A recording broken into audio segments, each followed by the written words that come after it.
अस्सलाम वालेकुम। कैसे हैं आप सब? ठीक ठाक हैं? अल्हम्दुलिल्लाह मैं भी ठीक ठाक हूँ। अच्छा जी, आज सुबह मैं इस बात पे सोच रही थी कि आखिर हमारे दौर के बच्चों में, जब हम बच्चे थे, और आज के बच्चों में इतना फर्क क्यों है। हमारे दौर में बच्चे जो थे, हम लोग टीचर से बहुत डरा करते थे। स्कूल में हम टीचर की, ये नहीं था कि टीचर जान से मार देते थे या उस दौर में टीचर बहुत जालिम थे, ऐसा नहीं था। हम टीचर की रिस्पेक्ट के तौर पर डरा करते थे। हमें ज़हन में वालिदैन की तरफ से ये बात मिली थी कि टीचर इज़ टीचर, टीचर कुछ भी कह दे, हमारी उफ से तुफ करने की हिम्मत नहीं होती थी।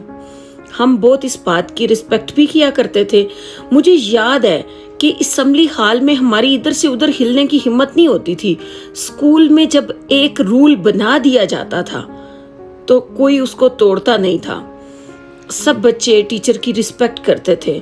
और मुझे एक और भी बात याद है कि हमारी एक टीचर थी, वो हील वाला जूता पहना करती थी। तो जब उनकी टिप टिप टिप टिप की आवाज़ आया करती थी ना, तो हमें दूर से पता चल जाता था कि ये मैथ्स वाली टीचर आ रही हैं। और हम क्लास में सेट होकर बैठ जाया करते थे, किसी की मजाल नहीं होती थी कि वो शोर करे। तो ये चीज़ें मुझे लगता है कि ये ज़िंदगी के लिए, बच्चों के लिए ज़रूरी होती हैं। अगर बच्चे के दिल में टीचर का डर ना हो तो वो सीख नहीं सकता। डर मीन खौफ नहीं, डर मीन रिस्पेक्ट से कि ये मेरी टीचर है, मुझे इसके बताए हुए रूल्स को फॉलो करना है। जब हम ये नहीं करते तो आज हमारे बच्चे नाकामियों की तरफ जा रहे हैं। आज बच्चे आके टीचर की शिकायत पेरेंट्स को लगा रहे होते हैं। हमारी कहाँ जरूरत थी, हमें बल्कि ये डर रहता था कि टीचर किसी दिन हमारी शिकायत हमारे पेरेंट्स को ना लगा दें। हमें घर से भी फैंटी लगती कि हमारे वालिदैन कहते कि आपकी इतनी जरूरत, आपने टीचर को तंग किया है और इस तरह काम नहीं करके गए। तो हमें इस बात से बहुत डर लगा करता था। आज के बच्चे, टीचर थोड़ा सा ऊंचा बोली है, वो माँ को आकर बताते हैं, माँ अगले दिन जाके टीचर पे रोब डालती है और ये कोशिश करती है कि शायद इससे मैं टीचर को दबा लूंगी, मैं टीचर को ये शो करूंगी कि मेरा बच्चा बहुत लाडला है। हालांकि ऐसा नहीं होता। फिर टीचर भी इग्नोर करना शुरू कर देती है। वो उस पे उस तरह एफर्ट नहीं करती। वो कहती है ठीक है, इसको डांटना नहीं है, जैसा करता है वैसा करता रहे। तो ये कुछ चीज़ें हमारी ज़िंदगी के लिए ज़रूरी होती हैं। सीखने के अमल में आपका थोड़ा सा डर और थोड़ी सी रिस्पॉन्सिबिलिटी और थोड़ी सी रिस्पेक्ट को अगर आप इकट्ठे लेके चले ना, तो ज़्यादा अच्छा आप लर्न कर सकते हैं। लर्निंग का प्रोसेस ज़्यादा बेहतर हो सकता है। हमने क्या किया है, हमने बच्चों को कॉन्फिडेंस देते देते ना, वो कहते हैं कि हमारे पेरेंट्स जो आजकल के हैं ना, तो इतनी तालीम याफ्ता माएँ हैं, वो थोड़ा पढ़ी हुई हैं, तो वो खुद को बड़ा एजुकेटेड समझती हैं, मॉडर्न हो गई हैं ना, तो वो समझती हैं हम बहुत मॉडर्न हैं और हम बहुत पढ़े लिखे हैं, हमें सब पता है। तो वो बड़े कहते हैं कि little knowledge is a dangerous thing. तो हमने कॉन्फिडेंस को और लापरवाही को मिक्स अप करके रख दिया है। कॉन्फिडेंस कोई और चीज़ है, लेकिन अगर आप किसी की बात सुनते नहीं हो, उसको गौर नहीं करते हो, इग्नोर करते रहते हैं, तो ये लापरवाही है। इसको आप कॉन्फिडेंस लेवल में नहीं ले सकते कि फलां का जी कॉन्फिडेंस लेवल बड़ा हाई है, वो तो किसी बड़े की बात सुनता ही नहीं। ऐसा हम बिल्कुल नहीं कह सकते। अब मुझे याद आता है कि हमारे एक ट्यूशन टीचर थे, या घरों में कैसा माहौल हुआ करता था कि घर के जब कोई बड़े बुजुर्ग आया करते थे ना बाहर से, हमारे अब्बू की भी ऐसी आदत थी। हम जब एक टीचर के पास ट्यूशन जाया करते थे तो उनके वाले साहब की भी यही आदत थी। मुझे आज भी याद है कि वो जब गली में आते थे तो वो अपने जूतों को साफ करते थे, तो वो जूतों की आवाज़ से और थोड़ा सा खांसा करते थे घर में एंटर होने से पहले। तो इससे बच्चों को पता चल जाता था कि बड़े अब्बा जी आ गए हैं या वाले साहब आ गए हैं। तो बच्चे टीवी शीवी बंद करके और एक बड़ा अच्छा माहौल बना के बैठ जाते थे। वो डर जाते थे इस बात से, बिस्तर ठीक करने लगते थे कि इधर दादा अबू ने या अब्बा जी ने या हमारे फादर ने आके बैठना है।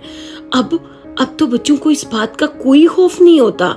बच्चे, पेरेंट्स आके सर पे खड़े हो जाते हैं, दादा हैं, नाना हैं, ताया अबू हैं, जैसे कोई भी बड़ा घर का, तो बच्चे टैबलेट से और फोन से ध्यान ही इधर उधर नहीं करते।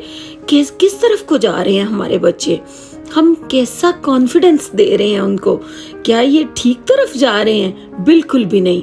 मैं इस बात के बिल्कुल खिलाफ हूँ। मतलब हम बच्चों को गलत तरबियत कर रहे हैं बच्चों की।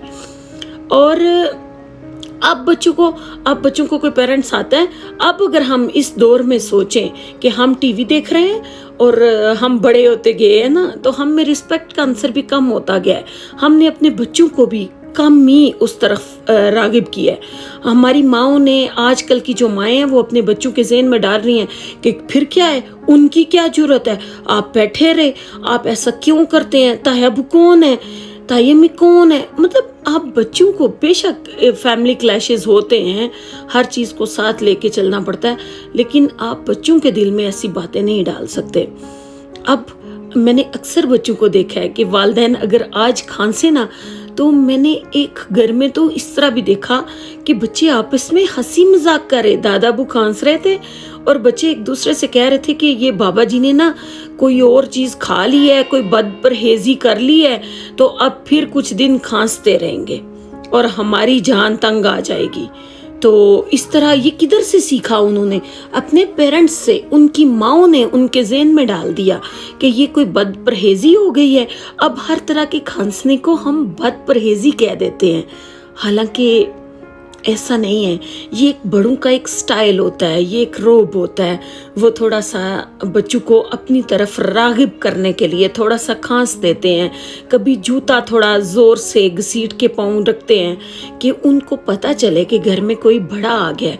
लेकिन अगर इसी तवातर से हमने इन चीज़ों को इग्नोर करना शुरू किया, तो हमारी अगली नस्ल तो बिल्कुल बर्बाद हो जाएगी।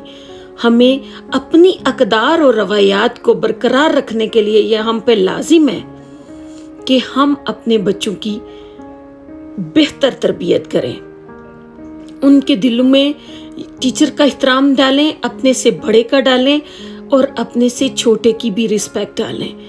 अगर हमने इन चीज़ों को इग्नोर कर दिया तो हमारी अगली नस्लों को तबाही से कोई नहीं बचा सकता। उम्मीद है आपको मेरी बात अच्छी लगेगी और आप इस पे अमल पैरा होने की कोशिश करेंगे। अगर मेरी वीडियो अच्छी लगे तो मेरा चैनल लाइक और सब्सक्राइब कर दें। खुश रहें, आबाद रहें, मुझे दुआओं में याद रखें। अल्लाह हाफिज़।